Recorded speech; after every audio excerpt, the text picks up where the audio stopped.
வணக்கங்க. இன்னைக்கு கேப்சிகம் வச்சு நீங்கள் சூப்பராக ஒரு ரைஸ் ஒன்று பண்ண போகிறேன். குழந்தைங்க பெரியவங்க வரையும் நல்லா விரும்பி சாப்பிடுவாங்க.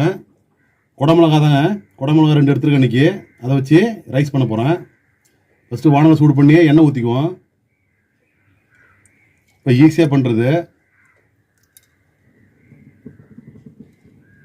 ஒரு 100 எண்ணெய்க்கு ஊற்றிங்க.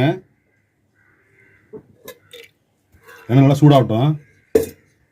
எண்ணெய் சூடானதும் 1 டீஸ்பூனு கடலப்பருப்பு போட்டுங்க. கடலப்பருப்பு லைட்டாக பொரிக்கிட்டோம்.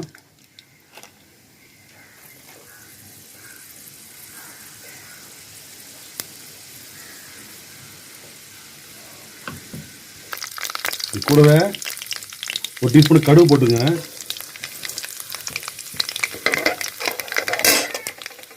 கடுகு நல்லா பொரிக்கிட்டோம். பெரிய வெங்காயம் ஒரு 4 வெங்காயம் நறுக்கி வச்சுருக்கேன், அதையும் இதில் போட்டுங்க.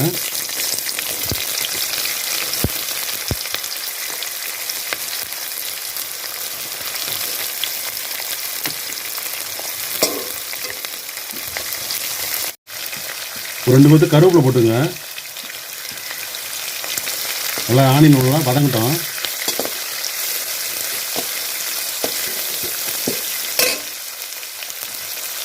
கூடவே ஒரு 5 பச்சை மிளகாய் பொடியாக நறுக்கி வச்சுருக்கேன், அதையும் போட்டுங்க. உங்கள் காரத்துக்கு ஏற்ற மாதிரி போட்டுங்க. நான் கொஞ்சமாக போட்டுங்க காரம்.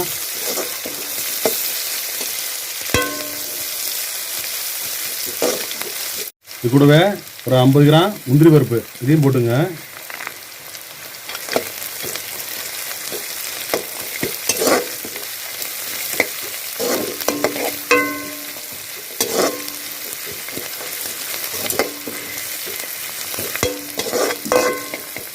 நல்லா வதங்கட்டும்.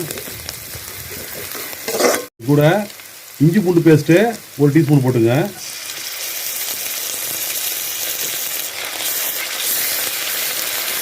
நல்லா பச்சை வடை போகிற அளவுக்கு நல்லா வதக்கி விடுங்க.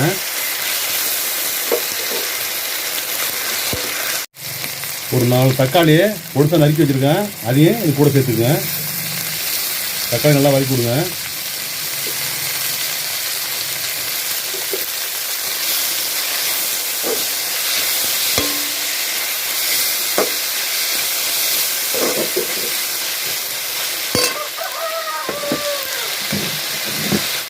தேவையான அளவு உப்பு போட்டுங்க. சால்ட் உப்பு தான் போட்டுங்க, ஈஸியாக கரைஞ்சிரும்.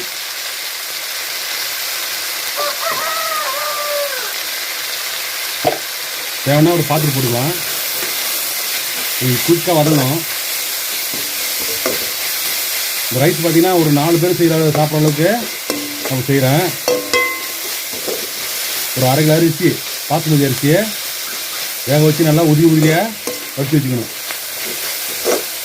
ரொம்ப குழஞ்சிடக்கூடாது, சாப்பிட நல்லா இருக்காது.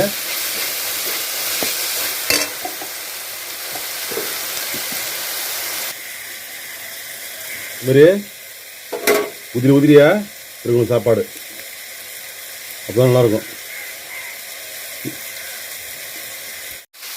பாருங்கள், நல்லா வதங்கிடுச்சு.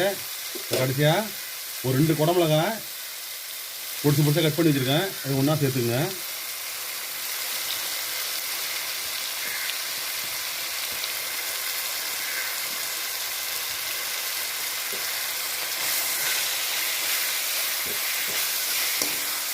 நல்லா கொஞ்சம் வதங்கட்டும்.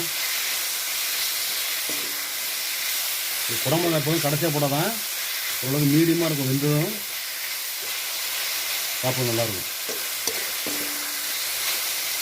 ஃபஸ்ட்டு போட்டால் குடமிளகாய் நல்லா வெந்துடும், நல்லா ஒன்றாயிடும்.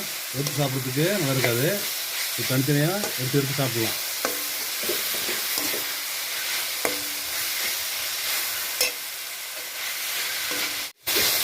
பாருங்க, நம்ம போட்ட குடமிளகாய், ஆனியனு, தக்காளி எல்லாம் நல்லா வதங்கியிருக்கு. இப்போ நம்ம ரைஸை சேர்த்துக்குவோம்.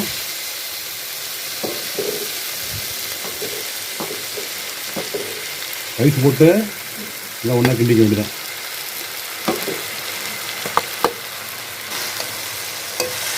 இந்த ரைஸோட எல்லாம் ஒன்று சேர மாதிரி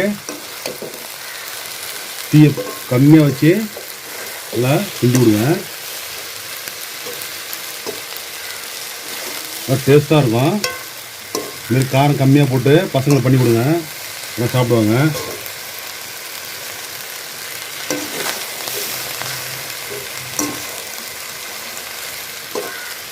இது பாஸ்மதி ரைஸில் பண்ணால் தான் இந்த ரைஸ் நல்லாயிருக்கும் சாப்பிட்றதுக்கு.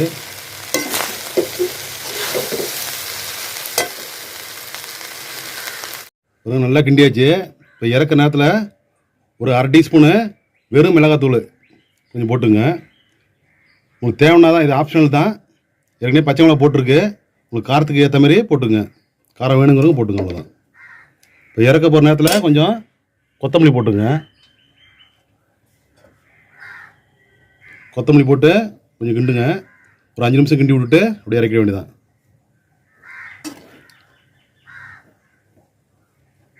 ரைஸ் நல்லா டேஸ்ட்டாக இருக்கும். அடி பிடிக்காத கிண்டி விடணும். ஒரு 5 நிமிஷம் கிண்டினா போகிறோம், ரைஸ் ரெடி ஆகிடும். அவ்வளோதான். இது சைடிஷ்லாம் தேவையில்லை, அப்படியே வெறுசாக சாப்பிட்லாம்.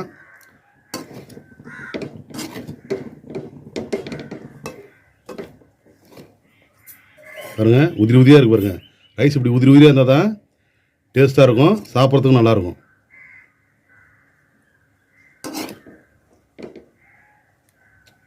அவ்வளோதாங்க, ரைஸ் ரெடி. இந்தமாதிரி நீங்களும் வீட்டில் செஞ்சு பாருங்கள்.